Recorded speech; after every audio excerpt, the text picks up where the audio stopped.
Halo, perkenalkan, nama saya Muhammad Zainur Raihan. Di sini saya akan menjelaskan apa itu uji normalitas. Uji normalitas adalah sebuah uji yang dilakukan dengan tujuan untuk menilai sebaran data pada sebuah kelompok data atau variabel. Apakah sebaran data tersebut berdistribusi normal ataukah tidak? Uji normalitas berguna untuk menentukan data yang telah dikumpulkan berdistribusi normal atau diambil dari populasi normal. Metode klasik dalam pengujian normalitas suatu data tidak begitu rumit. Berdasarkan pengalaman empiris beberapa pakar statistik, data yang banyaknya lebih dari 30 angka atau N lebih dari 30, maka sudah dapat diasumsikan berdistribusi normal. Namun, untuk memberikan kepastian, data yang dimiliki berdistribusi normal atau tidak sebaiknya digunakan uji normalitas karena belum tentu data yang lebih dari 30 bisa dipastikan berdistribusi normal. Demikian sebaliknya, data yang banyaknya kurang dari 30 belum tentu tidak berdistribusi normal. Untuk itu, perlu suatu pembuktian. Uji statistik normalitas yang dapat digunakan diantaranya Chi-square, Kolmogorov-Smirnov, Lilliefors, Shapiro-Wilk, dan Jarque-Bera. Di sini saya akan menjelaskan apa itu uji normalitas Lilliefors. Pertama, ada syaratnya. Syarat-syaratnya adalah data berskala interval atau rasio atau kuantitatif. Kedua, data tunggal atau belum dikelompokkan pada tabel distribusi frekuensi. Yang ketiga, dapat untuk N besar maupun N kecil. Cara pengerjaannya ada 5 tahapan dalam uji normalitas Lilliefors. Yang pertama, menghitung nilai Z yang didapat dari ZI sama dengan XI dikurangi rata-rata X dibagi simpangan baku atau S. Yang kedua, mencari nilai FZ menggunakan tabel sebaran peluang kumulatif norma Z. Yang ketiga, hitung proporsi Z1, Z2, sampai Zn yang lebih kecil atau sama dengan Zi. Yang keempat, hitung selisih FZI dikurangi SZI. Kemudian, tentukan harga mutlaknya atau nilai mutlaknya. Yang kelima, ambil nilai yang paling besar di antara harga-harga mutlak selisih tersebut. Kita sebutlah harga terbesar ini L0. Signifikansi uji nilai mutlak FZ dikurangi SZ terbesar dibandingkan dengan nilai tabel Lilliefors. Yang pertama, jika nilai mutlak selisih FZ dikurangi SZ terbesar dikurangi nilai tabel Lilliefors, maka H0 diterima, sedangkan H1 ditolak. Yang kedua, jika nilai mutlak selisih FZ dikurangi SZ terbesar lebih besar dari nilai tabel Lilliefors, maka H0 ditolak, sedangkan H1 diterima. Untuk lebih jelasnya, nanti teman-teman saya akan menjelaskan bersama contoh-contoh uji normalitas menggunakan metode Lilliefors. Assalamualaikum warahmatullahi wabarakatuh. Perkenalkan, nama saya Raiza. Di sini saya akan menjelaskan tentang uji Lilliefors dibagi 5 tahap. Yang ke-1, menghitung nilai Z yang didapat dari ZI sama dengan XI kurangi rata-rata X dibagi simpangan baku. Yang kedua, mencari nilai F dalam kurung Z menggunakan tabel sebaran peluang kumulatif normal Z. Yang ketiga, hitung proporsi Z1, Z2, Zn yang lebih kecil atau sama dengan Zi. Yang keempat, hitung selisih F dalam kurung Zi kurangi S dalam kurung Zi, kemudian tentukan harga mutlaknya. Yang kelima, ambil nilai yang paling besar di antara harga-harga mutlak selisih tersebut. Kita sebutlah harga terbesar nilai L0. Persyaratan yang ke-1, data berskala interval atau ratio kuantitatif. Persyaratan yang kedua, data tunggal atau belum dikelompokkan pada tabel distribusi frekuensi. Yang persyaratan yang ketiga, dapat untuk N besar maupun N kecil. Signifikansinya, Uji nilai F dalam kurung Z kurangi S dalam kurung Z terbesar dibandingkan dengan nilai tabel Lilliefors.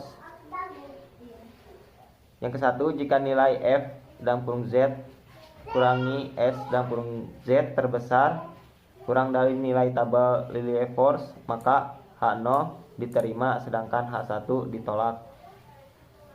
Yang kedua, jika nilai F dalam kurung Z kurangi S dalam kurung Z terbesar lebih dari nilai tabel Lilliefors, maka H0 ditolak sedangkan H1 diterima. Hipotesis H0, populasi nilai pretest berdistribusi normal. H1, populasi nilai pretest tidak berdistribusi normal. Kedua, nilai A. Nilai A level signifikansi 5% sama dengan 0,05. Yang ketiga, jadi nilai kuantil penguji Lilliefors A sama dengan 0,05, N sama dengan 20, yaitu 0,1115. Tabel Lilliefors untuk A sama dengan 0,05, N sama dengan 20, yaitu 0,190. Yang keempat, daerah penolakan menggunakan rumus 0,115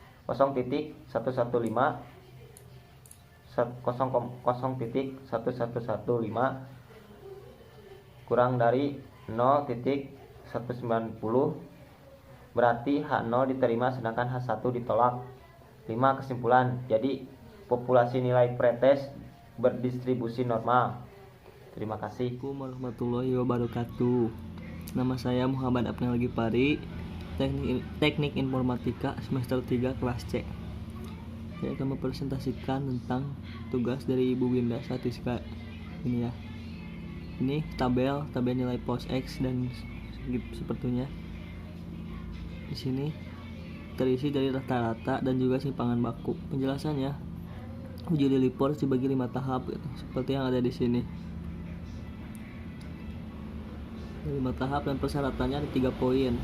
Yang pertama, data berskala interval atau rasio kuantitatif. Data tunggal atau belum dikelompokkan pada tabel distribusi frekuensi. Poin ketiga, dapat untuk N besar maupun N kecil. Nah, kita akan masuk ke signifikasi. Signifikasi uji nilai F Z minus S dalam kurung Z terbesar dibandingkan dengan nilai tabel Lilliefors. 1. Jika nilai F dalam kurung Z dikurangi S dalam kurung Z terbesar atau lebih kecil dari nilai tabel Lilliefors, maka H0 diterima sedangkan H1 ditolak. 2. Jika nilai F dalam kurung Z minus S dalam kurung Z terbesar lebih besar dari nilai tabel Lilliefors, maka H0 ditolak sedangkan H1 diterima. Hipotesis 1. H0, populasi nilai pos tes berdistribusi normal. H1, populasi nilai pos tes tidak berdistribusi normal. Nilai 1. Nilai A, level signifikasi 5% atau sama dengan 0,05. Jadi nilai kuantil penguji Lilliefors A 0,005, N sama dengan 20, yaitu 0,2301. Sedangkan tabel Lilliefors untuk A yaitu 0,05, N sama dengan 20, yaitu 0,190. Nomor 4, daerah penolakan menggunakan rumus 0,2301 lebih besar dari 0,190, berarti H0 ditolak. Nah, kesimpulannya, populasi nilai pos tes tidak berdistribusi normal. Terima kasih. Assalamualaikum warahmatullahi wabarakatuh. Nama saya Titi Abdurrahman. Saya akan menjelaskan cara menghitung uji normalitas menggunakan metode Lilliefors. Dalam metode Lilliefors sendiri terdapat 5 tahapan untuk menghitung uji normalitas. Yang pertama yaitu kita mencari Z. Z ini, untuk mencari Z ini kita menggunakan rumus Z sama dengan X I kurangi X per S, yaitu nilai data dikurangi nilai rata-rata dibagi simpangan baku. Kita coba untuk menghitungnya.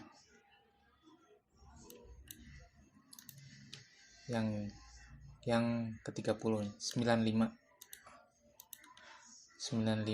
dikurangi 78,36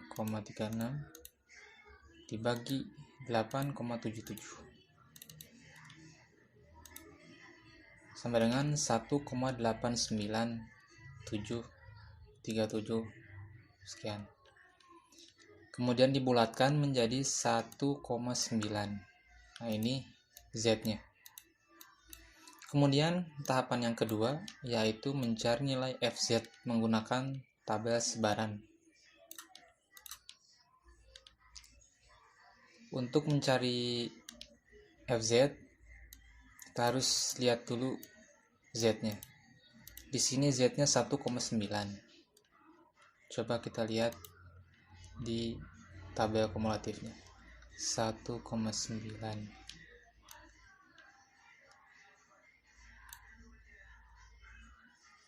Coba. Nah, kita ambil yang 0,05, yaitu 0,05 yaitu ini 1,9744.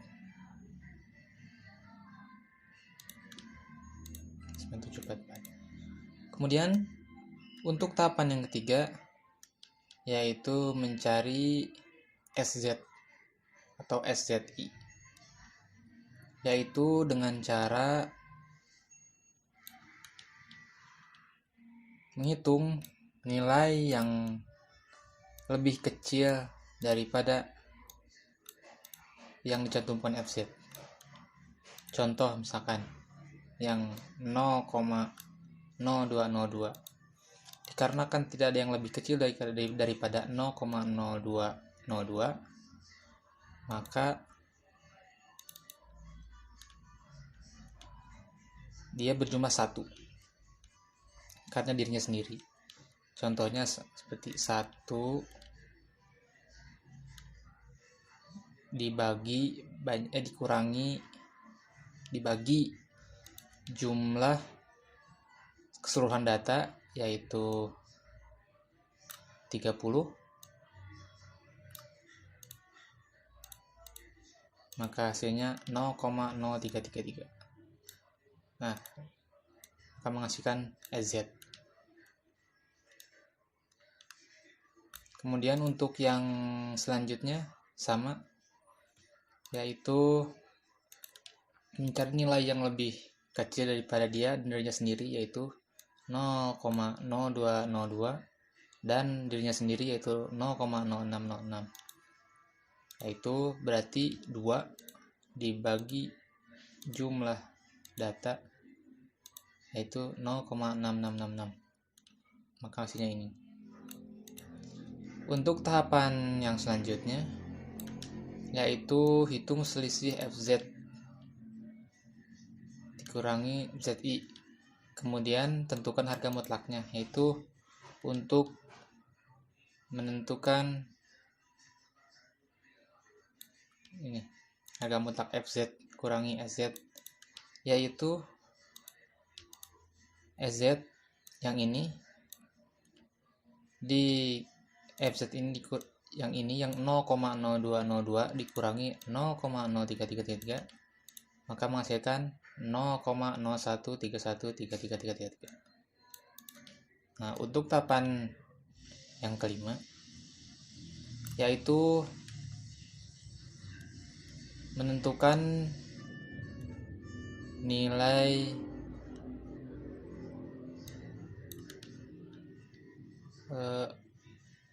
nilai mutlak paling terbesar dari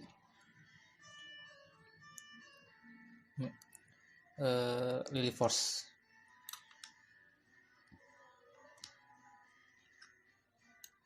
Ya, itu ambil dari semuanya, dari yang FZ kurangi SZ ini, cari angka yang paling besar, yaitu dari ke-30 data, yaitu paling besar 0,2653666667. Ini adalah F0 atau Lily Force-nya. Nah, untuk menentukan hasilnya, yaitu kita harus mencari dulu nilai tabel Lily Force. Nah, dengan ketentuan seperti ini. Jika nilai FZ atau SZ terbesar lebih kecil daripada nilai tabel Lily Force, maka H0 diterima sedangkan H1 ditolak. Jika nilai FZ kurangi SZ lebih besar dari nilai tabel Lily Force, maka H0 ditolak sedangkan H1 diterima. Dengan H0 yaitu populasi nilai hasil tes berdistribusi normal, sedangkan H1 populasi nilai hasil tes tidak berdistribusi normal. Nah, di sini kita sudah mendapat nilai FZ dikurangi SZ terbesarnya, yaitu F0 Lily Force. Untuk mencari nilai tabel Lily Force-nya, pertama-tama kita mencari dulu nilai alpha. Di sini nilai alfanya kita menggunakan 5%. Level signifikansinya 5%, yaitu 0,05. Jadi untuk mencarinya, yaitu kita menggunakan data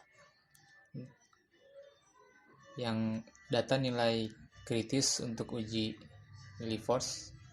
Di sini karena jumlah keseluruhan data 30, maka dan menggunakan 0,05, maka kita ambil yang ini.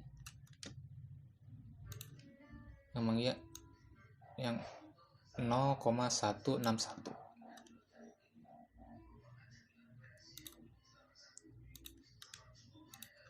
Nah, untuk menentukannya, nilai akhirnya yaitu dengan rumus yang tadi. Yang tadi nilai 0 yang terbesar, nilai Lily Force 0,26536667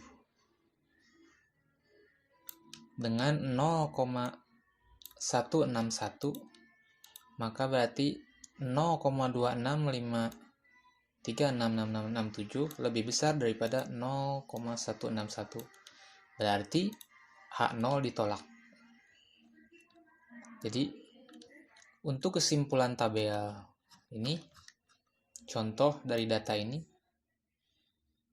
yaitu populasi nilai tes hasil belajar tidak berdistribusi normal.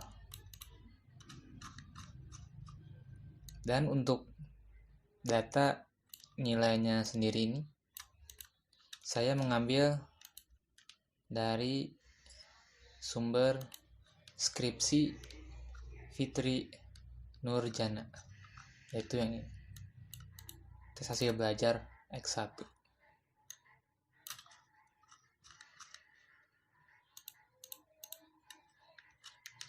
Yang 30 jumlah total datanya.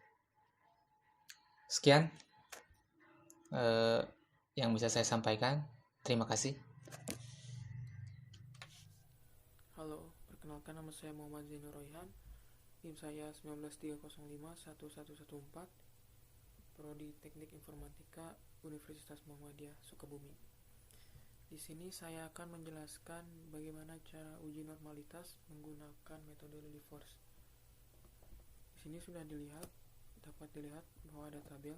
Tabel ini berisi 25 data yang saya himpun dari skripsi yang berjudul Perbandingan Hasil Belajar Siswa antara model pembelajaran kooperatif Group Investigation dengan To Stay pada kelas 9 MTS Medani Papau, yang ditulis oleh Dias Astisa, Fakultas Tarbiyah dan Keguruan Universitas Islam Negeri UIN Alauddin Makassar tahun 2016. Dapat dilihat di sini datanya ya.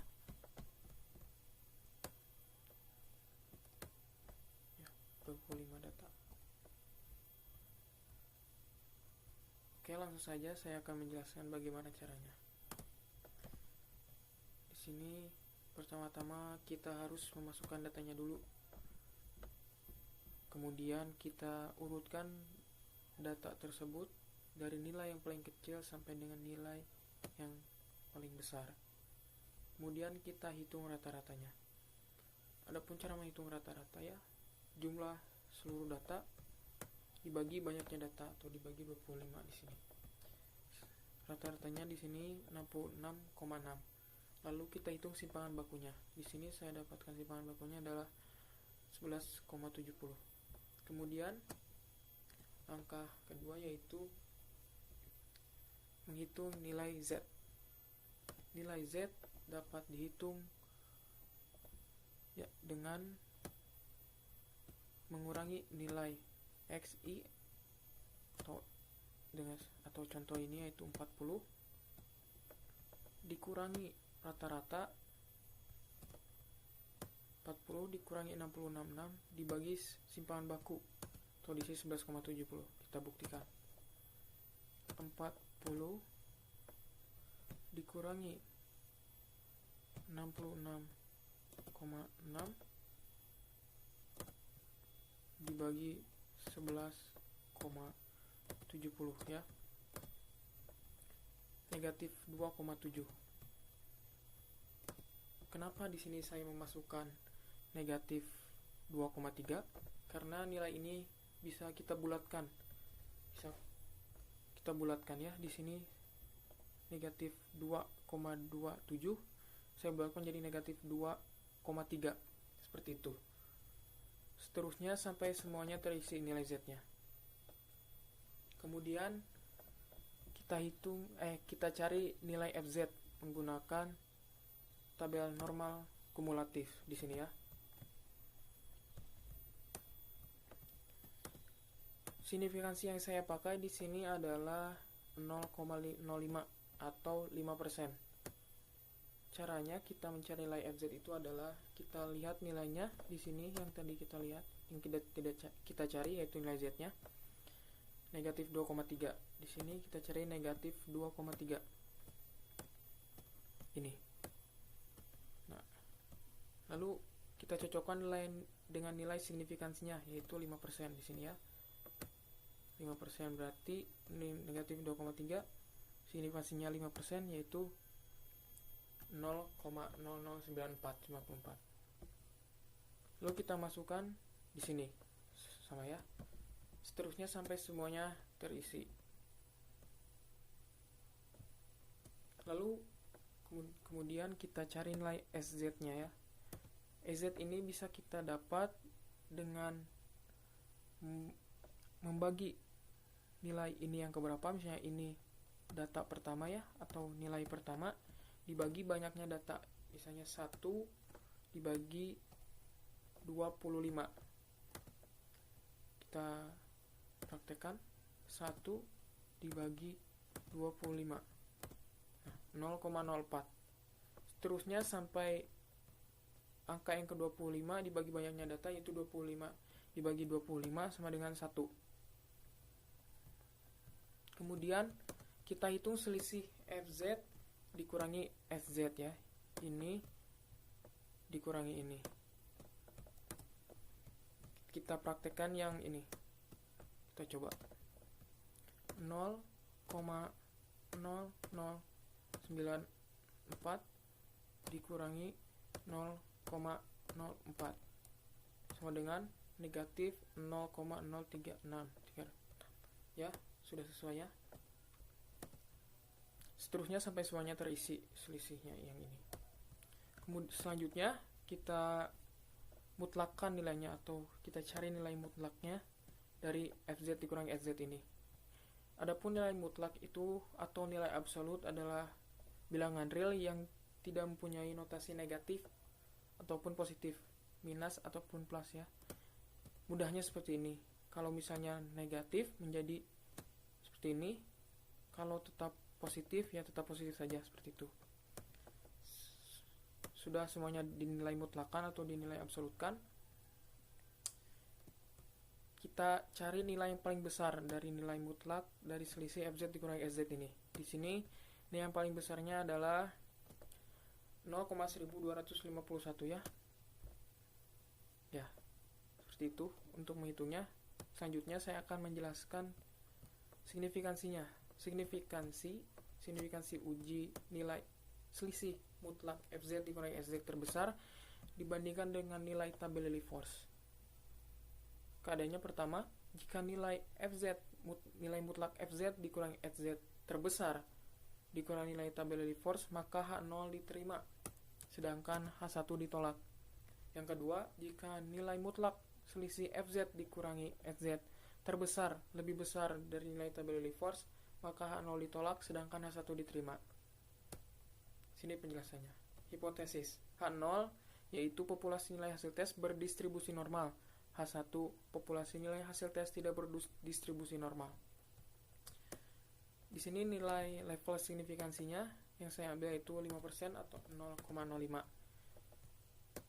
Jadi nilai kuantil penguji Lilliefors A 0,05, N-nya 25 yaitu 0,1251 atau nilai terbesar dari selisih fz, nilai mutlak selisih dari fz dikurangi sz, dan tabel Lilliefors untuk A level signifikansinya sama dengan 0,05 dan banyak datanya 25 yaitu 0,173.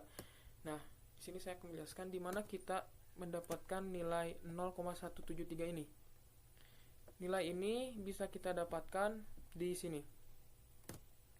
Nah, tadi N kita atau banyaknya data yang saya gunakan adalah 25. Di sini 25 dan di sini 0,05 di sini.